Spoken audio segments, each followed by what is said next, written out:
Dwi swyddog dysgu gyda Amgueddfa Cymru, a heddiw dwi am ddangos iddo chi Sleim synhwyraidd i gwneud gyda blant o unrhyw oed o 6 mis lan at oedolion. Mae fe'n hawdd a mae fe'n gwych. I gyd sydd angen arnoch chi ar gyfer y gweithgareddau yma yw blawd corn dŵr, llwy ar gyfer cymysgu a disgwyl neu bowlen i wneud y slime ynddo fo. Os ydych chi moyn adio rhywbeth arall, dwi'n mynd i adio bach o powdr siocled, just cocoa yw hwn, a mochyn bach. Felly mae hwn yn mynd i fod yn fel mochyn yn y mwd fath o gweithgaredd. Dych chi hefyd yn gallu adio glitter neu lliw fwyd, be bynnag dych chi moyn wedi. Felly mae'r drysau slime yma yn gweithio mewn ratio o 2 i 1. Felly os ydych chi'n ffeindio cwpan, dych chi'n llenwi'r cwpan dwywaith gyda blawd corn ac unwaith gyda dŵr. Okay? Felly, peth cyntaf dwi'n mynd i wneud yw llenwi'r cwpan.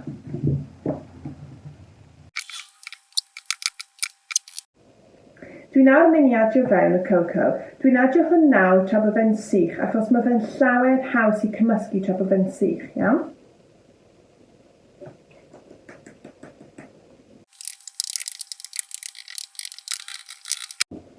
Nawr adiwch eich dŵr. A nawr mae'n amser cymysgu. Paid ag adiwch mwy o ddŵr nes bod chi'n siŵr bod ei gyd wedi fynd mewn i'r blawd.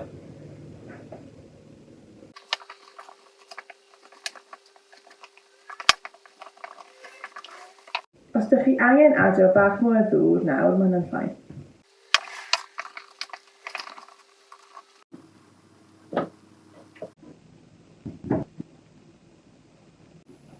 Mae'r glŵp nawr yn barod.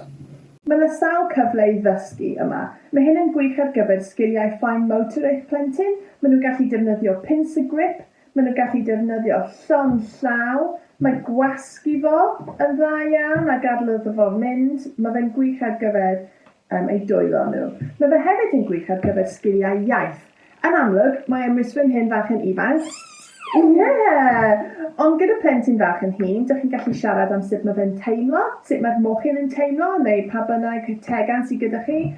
Os arogl gyda fe, achos bod ni wedi defnyddio cocoa, mae fe'n arogli fel siocled.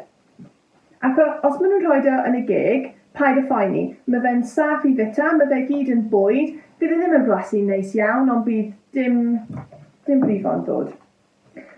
Hefyd, bydd e'n dod allan o'ch dillad. Felly paid y becso am eich bwrdd, eich dillad, mae fe gyd yn mynd i golchi ffwrdd. A mae fe'n pwysig fan hyn bod nhw'n gallu chwarae'n rhydd.